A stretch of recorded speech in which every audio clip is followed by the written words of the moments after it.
In the freezing autumn of 1898, a Swedish immigrant clearing land in Minnesota unearthed a 200-pound slab of gray wacky stone. Carved into its face was a desperate message detailing the brutal massacre of a medieval exploration party in the year 1362. That date places a joint Scandinavian and Gothic expedition deep in the American Midwest, nearly 130 years before Christopher Columbus ever crossed the Atlantic. For over a century, mainstream academia has dismissed the artifact as a 19th century hoax. The standard theory holds that the farmer who found it simply carved the runes himself to pass the time on a lonely homestead. However, the hoax theory struggles to account for the physical state of the stone when it was pulled from the roots of that Minnesota aspen. Microscopic analysis of the stone's carved grooves reveals heavy weathering and significant iron leaching inside the rock. This geological decay, driven by acidic soil and moisture, takes hundreds of years to develop, proving the cuts were made centuries before Olaf Oman settled his farm. While the stone identifies the travelers as Goths and Norwegians, the era of traditional Viking raids had ended centuries prior. These 14th century explorers were operating in a different cultural context than their pagan ancestors. The text itself indicates a specific identity. Following the description of the slaughtered men is the Latin abbreviation for Ave Maria, a prayer to the Virgin Mary used by a highly educated, deeply religious Catholic elite. Identifying these mysterious travelers requires a look at a massive historical upheaval occurring 50 years earlier, on the other side of the Atlantic. On the dawn of Friday, October 13, 1307, King Philip IV of France issued secret orders to arrest every Knight Templar within his borders. In a single night, the wealthiest military order in the Christian world was dismantled. Charged with heresy and blasphemy, their members were executed and their Grand Master was burned at the stake.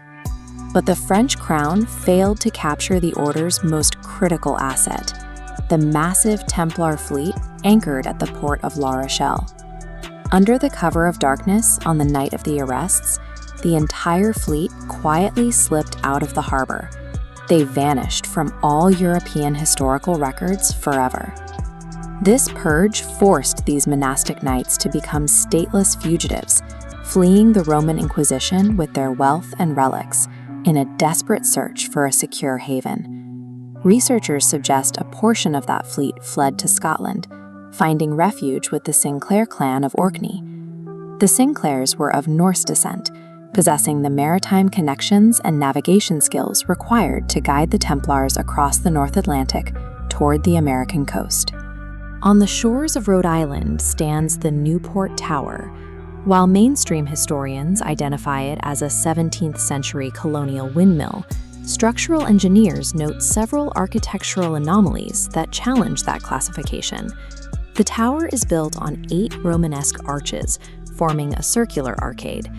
This specific architectural blueprint matches the design of the Holy Sepulchre in Jerusalem, the exact layout the Knights Templar used for their churches across Europe.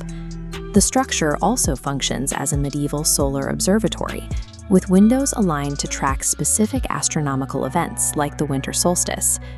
The Newport Tower stands as a significant physical marker, suggesting a high-level presence on the coast long before colonial settlement began.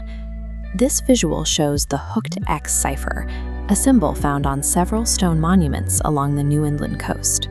While once dismissed as a simple spelling error, researchers have discovered this exact character in 13th century Templar-built structures in Europe. In Templar traditions, the X represents the masculine principle, and the hook represents the feminine. Joined together, the symbol represents a sacred union, acting as a classified signature to mark their path.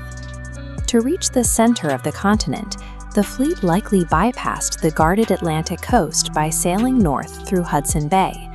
From there, the Nelson and Red Rivers provide a direct, interconnected waterway leading straight into the lakes of Minnesota. Navigating these perilous northern routes required steering their wooden ships through the freezing, violent currents of the North Atlantic. This grueling journey brought the expedition into the deep interior, a landscape defined by thousands of miles of frozen wilderness. This was not a routine scouting mission, but a frantic search for a haven that ended in sudden violence. D2, the expedition reached Minnesota. The inscription on the stone captures the terror of the survivors as they returned from fishing to find 10 of their companions dead and red with blood. Fearing they would not survive to tell their story, the remaining knights carved the Kensington Runestone as a final testament, signing the account with their order's unique cipher. The presence of the hooked X on the stone provides a direct link to the coastal monuments and the Templar ruins of Europe, indicating a coordinated effort to mark their presence. Acknowledging the Kensington Runestone as authentic forces a reconsideration of the 1492 timeline. The evidence suggests that global exploration was actively shaped by medieval survivalists long before the era of colonial empires.